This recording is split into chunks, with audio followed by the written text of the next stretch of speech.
Hello guys, maayo buntag po. Magandang araw po sa lahat. At eto nga guys, welcome back to our channel, Coins TV. At itutuloy natin yung ating coin hunting series guys. So madami-dami pa to, samahan nyo ako hanggang sa dulo. At dito ulit tayo sa tigpipiso. Tignan natin kung papala rin tayo dito. Sana makahunt tayo dito ng 2005 na hinahanap natin. At syempre, gamitan na natin to ng magical ni Harry Potter.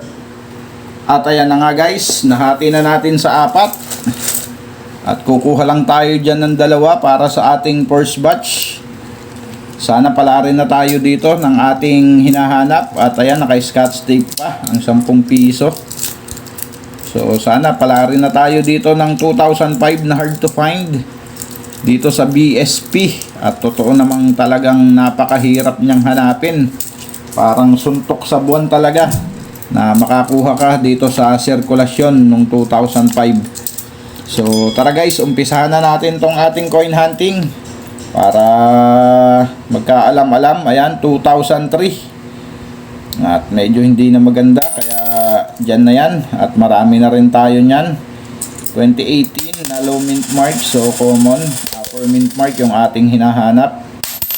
At syempre maraming salamat sa aking mga kapwa coin hunter at sa mga idol natin na coin collector. So maraming salamat po sa suporta dito sa ating channel, Coins TV. At syempre maging sa aking mga subscriber na walang sawang sumusuporta dito sa ating channel. So ayan, maraming salamat po sa inyong lahat, mga ma'am, mga sir, sa mga senior citizen na viewer natin, sa mga silent viewer natin. So maraming salamat po sa inyong lahat. At sa mga viewers natin na hindi pa subscriber, so ayan, sana po ay mag-subscribe kayo sa aking channel, Coins TV.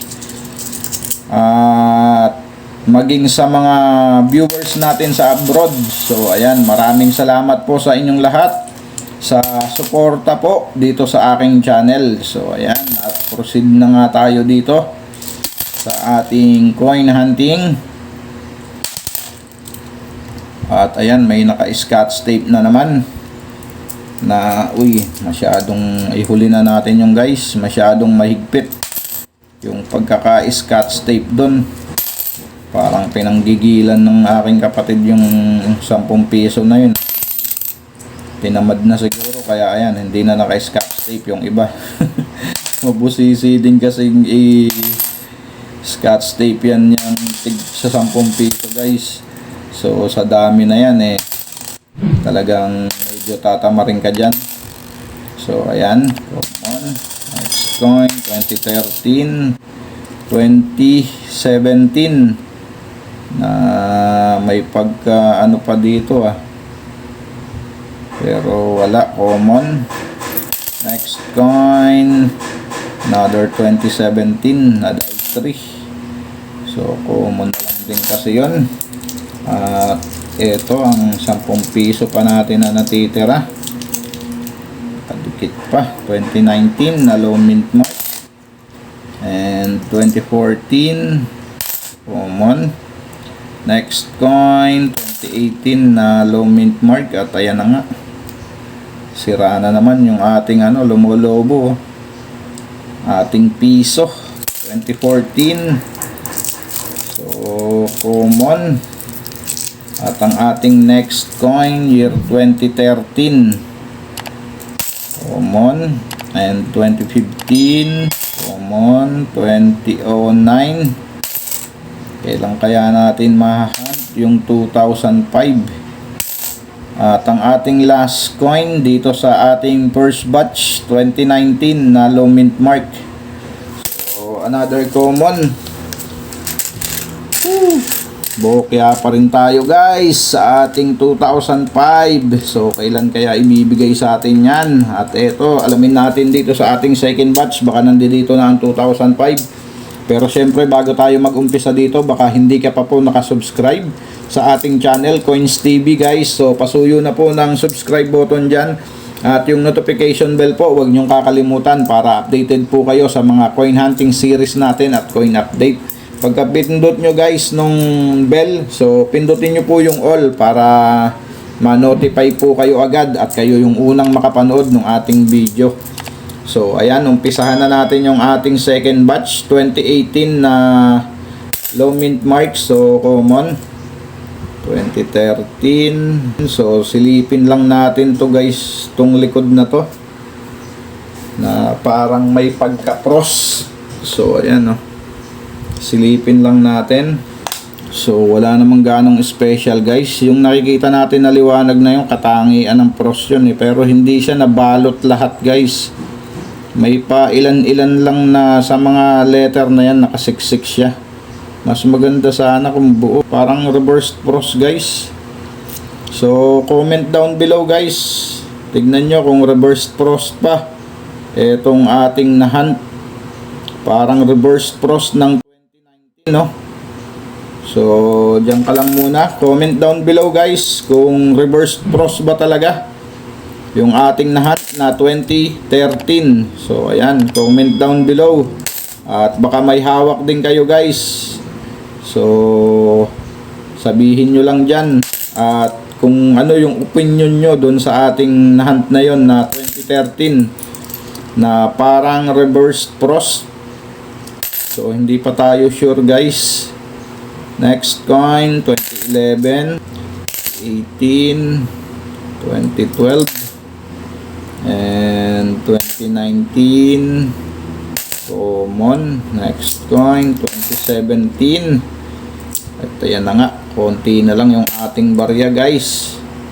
2013 common, 2019 na upper mint mark common, and 2019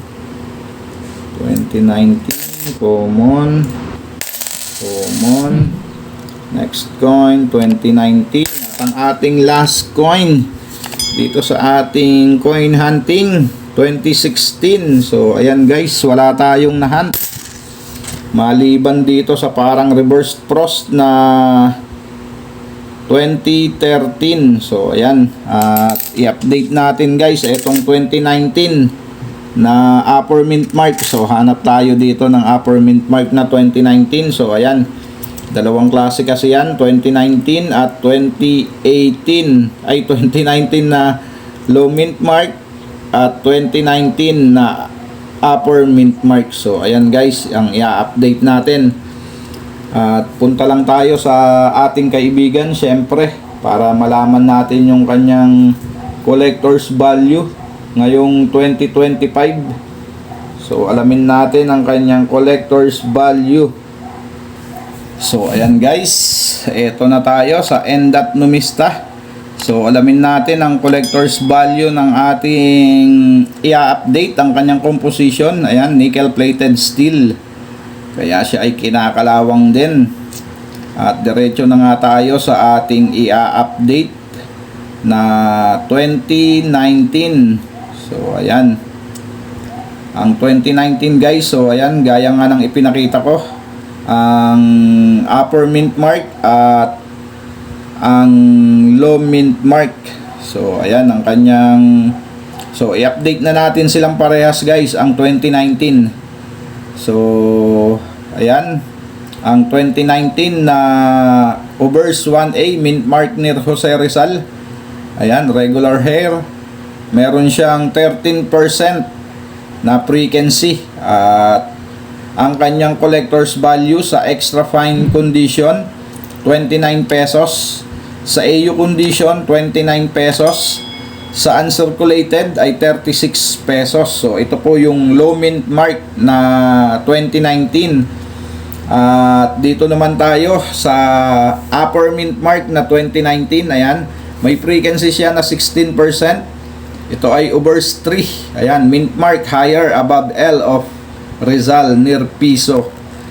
So ito po yung upper mint mark na 2019. At ang kanyang collector's value dito sa fine condition 14 pesos, sa extra fine 30 pesos, at sa AU condition 30 pesos, sa uncirculated condition 63 pesos. So ayan, At masasabi natin guys na ito ay common lang din. Ayan, 16% at yung isa naman ay 13%. So same lang silang dalawa guys na common lang.